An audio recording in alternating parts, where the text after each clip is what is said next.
On the dot, so we will go ahead and get started. Welcome, Justin, and thank you everyone for joining us for today's Collegial Conversations with Diana Clark. The topic is the intersection of personal growth and a career path. Diana, I will turn it over to you to introduce Justin and kick us off. Thank you, Brandy. Hello, everybody, and thanks for joining us today. We have my long-term friend, colleague, and fellow employee during many iterations of our lives, Justin Cambria. I am thrilled to have him and long to talk to him about his journey in the way he has developed between his own recovery, his own career path, and how he made certain decisions for himself in this direction. So welcome, Justin. Thanks. Thanks, Diana. He currently owns or co-owns a sober living program in the Hingham area called New Harbor at Hingham. New Harbor at Hingham. Thank you. A men's house. So we can talk about that. That's your most recent. What got you there? Let's start there and peel back. So thank you, first of all, Diana. Thanks, Brandy, for all the help and support setting this up. And thank you for the invitation, Diana. Obviously, you have had a role in getting me here as a long-term friend, colleague, and mentor, and no one I would trust with my own family or any family more than you in doing family work. So thank you so much for all your help and support over the years. And it's great to be with you today. Beautiful day in Hingham, Massachusetts. We're on a good streak of days here. And what got me here, not to be trite about this, but I always tell people in terms of the professional growth journey and being on a career path, you've got to be in it to make it happen, or be in it to let it happen. And that truly has been my experience. And what really got me here to sitting in New Harbor as an owner operator today was a chance meeting and connection through our good friend Paul Gardner, who operates Theros House, which we work closely with. I learned of this property in Hingham through Paul Gardner, who connected me with my now very good friend and co-founder, Eric Dyer.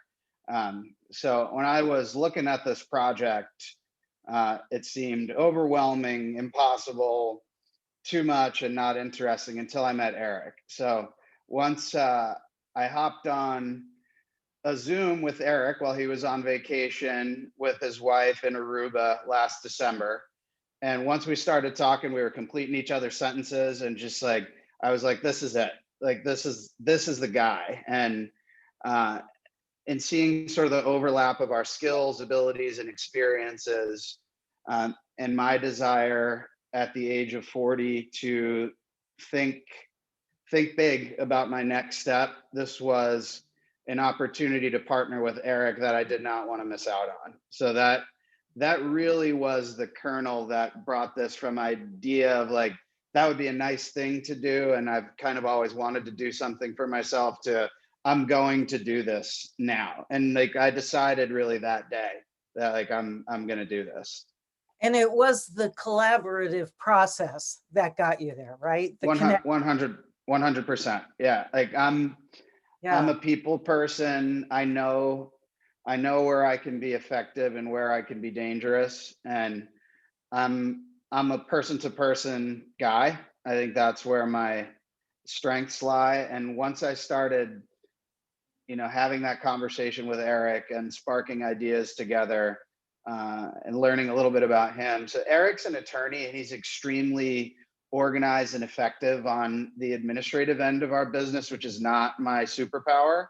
And in realizing that there was a fit there between my clinical background and skills and the family work that you and I have done together over the years, having some knowledge and familiarity with program design and kind of setting up a structure for what the clients are going to do. Right. And also my, business development and outreach connections, shout out to the good folks at Turnbridge with whom I still consult.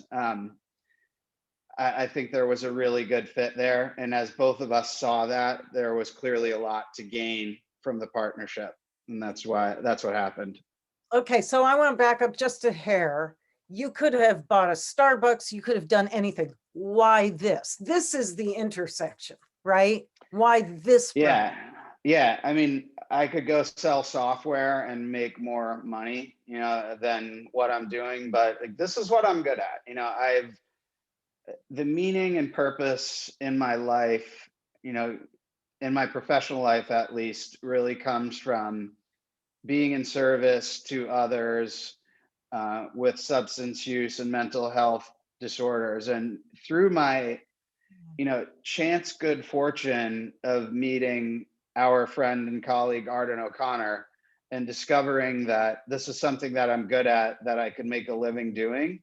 I got out from behind the desk and out from behind the webinar, which is ironic over the past year with all the work we've been doing on Zoom and stuff, although that's thankfully trending positive, with all the in-person stuff I'm getting to do. But I love helping people and families, and like the rewarding moments that make this worthwhile have already been abundant just since March 8th in doing this work at New Harbor. So I know what I'm good at. I know when I'm connected to and living in my primary purpose, and that's doing what I'm doing here. And, that's why I've done it. I mean, if you look at our spreadsheets and business model, I need my head examined, but, we're working it out. Right. So many people, do you have a few minutes? Are you interested in talking about your own story a little bit, to how you got passionate about this? Sure, I can do the Cliff Notes version. Few minutes just for Yeah. context. And I grew up in Massachusetts in a life of privilege. I come from a nice family. My substance use disorder is not my parents' fault. They gave me every advantage and opportunity, and I had a loving and nurturing upbringing. I was the recipient of a fine education thanks to my parents. I went to Noble and Greenough School in Dedham for high school. I went to college at Middlebury. And, I got into partying with marijuana and alcohol at a young age. And as we know, like, that matters, kind of every year you can forestall the onset of use. And I'm a statistic in that regard. When I picked up drinking beer and smoking weed as a freshman, sophomore in high school, I just really liked it. And I, took to it and built a social identity around that. I just wanted to be cool and fit in. I was coming from an all boys school through 4th through 8th grade. And when I got into the co-ed environment and in, that type of social surroundings, I just was singularly focused on being cool and fitting in. And like that feeling and the picking up of drugs and alcohol at that time just slowly snowballed over the next many, many years. And just there were subtle markers along the way. Like when I went for my junior year abroad to Australia during the Sydney Olympics, I always tell people, if I had a chance to do the right about face and drink like a gentleman, I probably sacrificed it during that year in Australia. I certainly took advantage of the social opportunities and the beer drinking culture there. And I moved down to New York after college and in search of a city that had an electronic music scene. I found it. I got into DJing and nightlife in New York and just kind of kept the party going. I was a moderately successful DJ and a bad employee in New York City for a number of years as I kept the party going. And I sort of asked questions of myself repeatedly and of friends kind of all along of like, is this normal? Is the amount I'm drinking normal? And I eventually wasn't feeling good and sought the help of an outpatient therapist. And I always tell the story of I sat down with the goal of really moderating my use and went in thinking that was totally believable, was very offended when my therapist suggested I go to inpatient treatment, which I never did do. I should have gone when he suggested it. But things, slowly but surely got worse with my disease, excuse me. And, eventually in 2009, just after my 29th birthday, I came to the realization that this wasn't something I was going to fix without putting it all down. And I did that and would benefited from early on smart recovery and subsequently a 12-step fellowship, and a great community of peers, really good outpatient therapy. And I had the privilege of support of my family who had the means to fund therapy and things for me, which they did without question. And then I slowly but surely put the pieces together from there. Bravo. I'm glad you did. Thank you. Thank you. When I met you, to go back, O'Connor Professional Group was in its infancy, and you were brought on not in a clinical role, you were brought on in a tech role, if I recall correctly, and transitioned into a more clinical role. So in that moment, and I think the question I have is, we get a lot of people who apply for jobs because they are lit emotionally, their brains are lit up when they get into recovery themselves. What is the caution of working in the field when you are in early recovery? What would your caution be?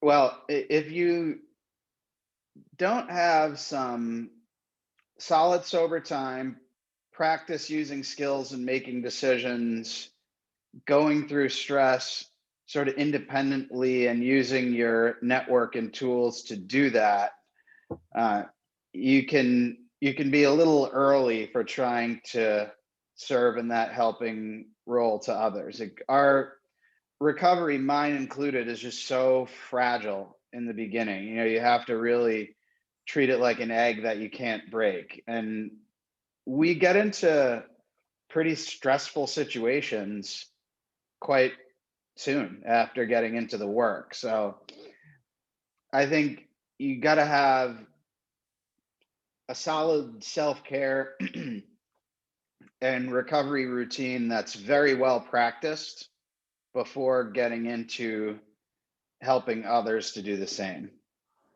Yeah, I agree with you. I also see one of the things that has concerns me over the years is that people start out in their work with a really solid recovery plan of their own, a recovery program of their own. They have their support systems, they have that. They get more embedded in the work and they start using their work as their recovery plan as opposed to the independent version. And I think that is where a lot of people tend to go awry and where regression and symptomatic behavior can come up. Agreed. I've seen that time and again. And, especially in your first, 2, 3, 4 years of recovery, there's I think a real danger in kind of saying that, well, I'm in this work all the time. I work with other people in recovery. I'm constantly talking to other people in recovery, so things are going well. Yeah, I think that's something to be quite wary of. Yeah. So if you were mentoring, because I know you mentor a lot of young people, who would you say, if they said, I want to go the route you're going, I want to go into helping people because I now have this experience and I want to make it useful. Mhm. Who would I advise to do What it? would you advise Uh, to young um, questioner, mentee? so I'd ask kind of, what the motivation is. Why do you want to do this? How do you know this is your passion? And listen to them as to kind of how they answer that question. I mean, there's some people, like I was recently put in contact with a young man who I think may join us here, and I know the places that he's been and the people that he's been exposed to, so I have an idea from that he's been around kind of real recovery people, and that he's got a good solid foundation. But I would ask them about their personal recovery and how it's affected the core important things in their life, their relationships, their ability to work, their family, and ask them to ask themselves, what's my motivation here? How do I know I'm a helping person? I had a mother from a Turnbridge parent support group that I facilitated who's wanting to get into the work recently, and I know that she will be a very, very valuable, helping person, because I've seen her in groups and the kinds of questions she asks and her dedication. So sometimes from your relationship with people, kind of whether they're a fit. And she's also, she's senior level in her career. She's not a 22-year-old kind of looking to start out, but I think it's sort of asking questions to assess from that person kind of where the intersection between their drivers and what it is that they're happy doing lie. And what would you caution them about? Even those people, let's be real, even those people you look at and go, they are going to be such a great contribution to this work. Well, good question. I mean, we know that people can burn out from compassion fatigue, and I would caution them about sort of how they view balance in their life. Are they a person for whom that clear delineation between work and home life is really important? It's not like a software sales job where you can always just, or most of the time, sort of return calls the next day. Is that important to you? Is that something you require? I mean, are you able to engage in self-care activities or do things to take care of yourself, when you have a stressful situation on your mind? Or is that just gonna, eat your breakfast, lunch, and dinner while you're trying to do what else you're doing? And I personally have a long way to go in that. It's very hard for me to sort of shut it off when I have a stressful situation from work and I'm trying to be a present father or do something to take care of myself. So I think that's, from my experience, something about which to be quite cautious. Because How do we're you dealing with people in crisis. Yeah. How do you feel you can handle that, Diana, if it's 5 o'clock and you have home responsibilities or something in your personal life to attend to, and you've got something stressful with a client or a work situation? Are you able to compartmentalize, and has that capacity grown over time or not? No, it is a sheer weakness of mine. Me I too. have not been as successful in compartmentalizing as I would like. That being said, I do have a version of self-talk now that says, attend, pay attention to where you are, pay attention to who you're talking to. It won't help to do two things at once. So I do have that version of sanity. It isn't, an inherent decision though. I have to do a lot of self-talk. Yeah, it's tough to even self-talk our way out of that, to keep the stress separate. Eric, my business partner, says I'm grateful that I only do one thing at a time, and it's constantly reminding me to do one thing at a time, which is a good way to go through life. Yeah, yeah. When I had one of the collegial conversations with a screen time expert, her rule was one screen at a time. So if you're on your computer, Let don't me be just check something here real right, quick. No. right. Yeah, one screen at a time. When I have TV on in the background, I always have another screen going.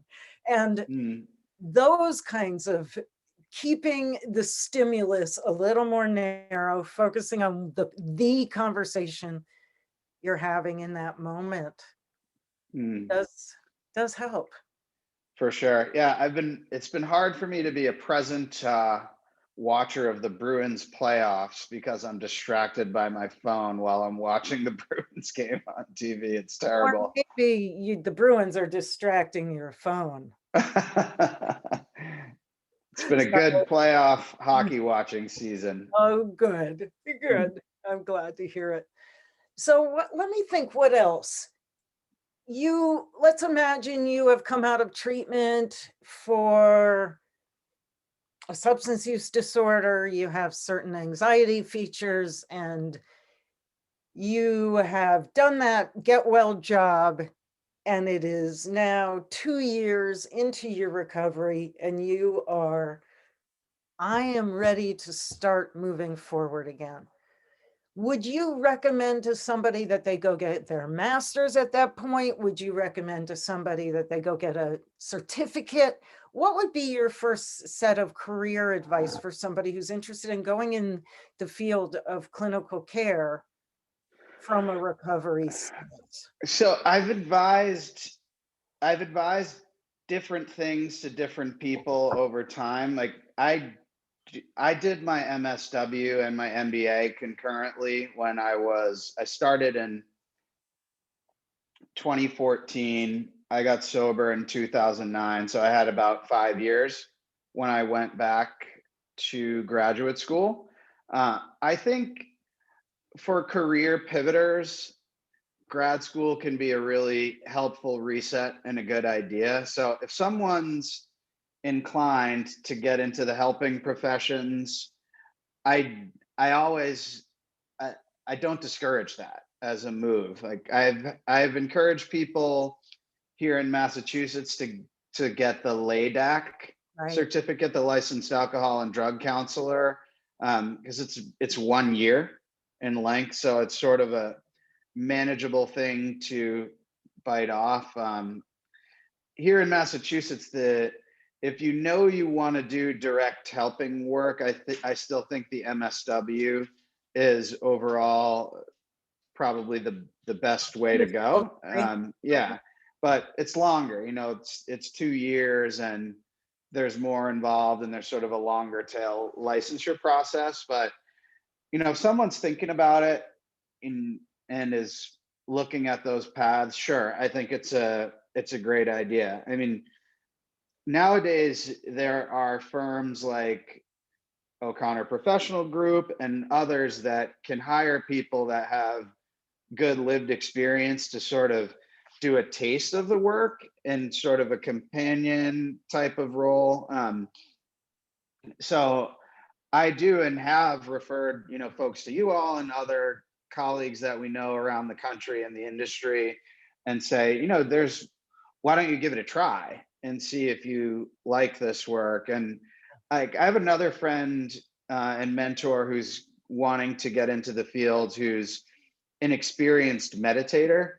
He has a very admirable and highly developed meditation practice, and he's getting into like wellness and meditation coaching, possibly with a recovery bent. And great. his path is like, he's had people from his community, hire him to do one-on-one coaching services. So he's going down the route of, I'm gonna invest some resources in putting up a website and really carving out my niche. I mean, certainly around the country, there are people making a good living just doing private hire coaching. So Absolutely. that's a way to go, and is sometimes, sometimes a path, depending on where you're at and what you want to do. What your ultimate goal is. Yeah. Yeah, Yeah. I tend not to encourage going fully in on that if you have some recovery and a general idea that you want to be in the helping professions. Like, I usually encourage people, if they're still that broad with what they Right. want to offer, to dig a little deeper first, because just there's so many, coaches and firms out there now. Like, you want to have a pretty defined niche and specialized expertise if that's the way you're going to go, if you're going to be a success over the long term. Agreed. So we have a question from one of our listeners or watchers. How has the pandemic impacted the field, and what novel challenges may arise as things slowly return to normal? Oof. So in Great terms, question. yeah, good question. From my experience, the pandemic has shined a spotlight on the need for support around substance use and mental health writ large.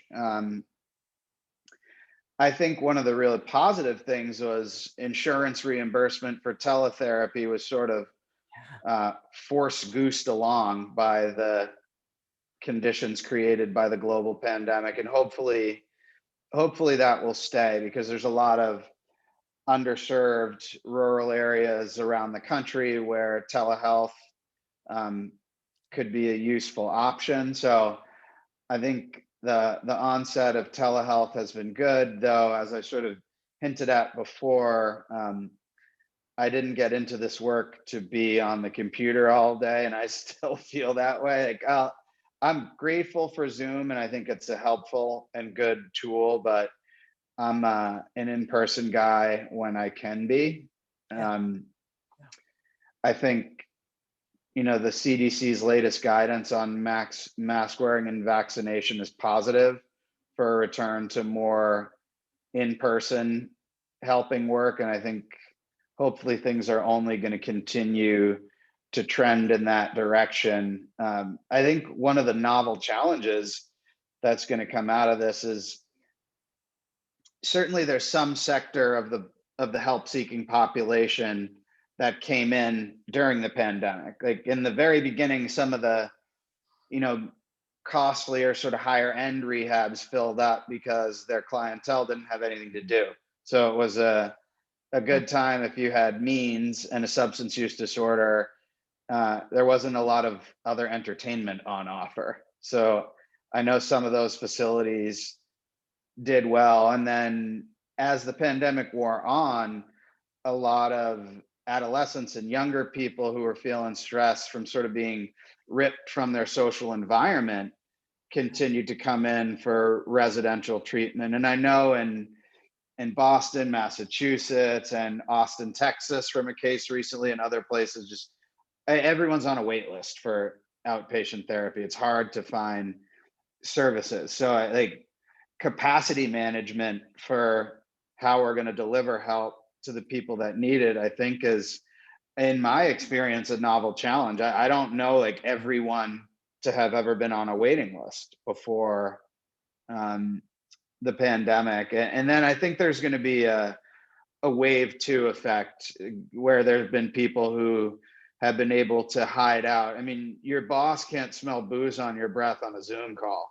So, and not every employer, like, if you're Goldman Sachs and you've got a huge investment in a piece of corporate real estate in New York, you're not just going to let everyone who wants to work from home forever. So there is going to be some return to in-person work, and around that, things coming back to normal, there's, I think, going to be another wave of help seeking, both outpatient and inpatient. And can we as an industry sort of meet that challenge? That's a great answer, Justin. Great answer. So we have 1 more minute left before our cutoff time. If anybody else has a question, and what would I like to close this on? I'm thinking. I know I would like to put out some support for you and OPG and the work that you guys do. First of all, thank you for setting up this forum. And I would encourage families, business owning families, people with really hard to manage cases and behavioral health needs to contact OPG. You guys have assembled quite a crew of professionals and done some really beautiful work on really, really difficult cases that I've referred to you, and I'll continue to call on you guys for that. So, anyone that has a difficult to manage problem and doesn't know where to turn should contact Diana and OPG. Thank you. So, Thank yeah, you. for sure. Appreciate it. Thanks again, Justin. It's great to see your face and hear your growth and your path along this journey. I love seeing you. And for Thank everybody you. else, oh, we have a comment from Zach Foss, who is one of our initial people at OPG as well. And it says, great to see you. So happy to hear good things are going well, Zach. So Love Zach Foss. I He know. gifted me the Carl Rogers book on the occasion of being my first supervisor. So I thank him for that and his role in my Awesome. journey. Awesome.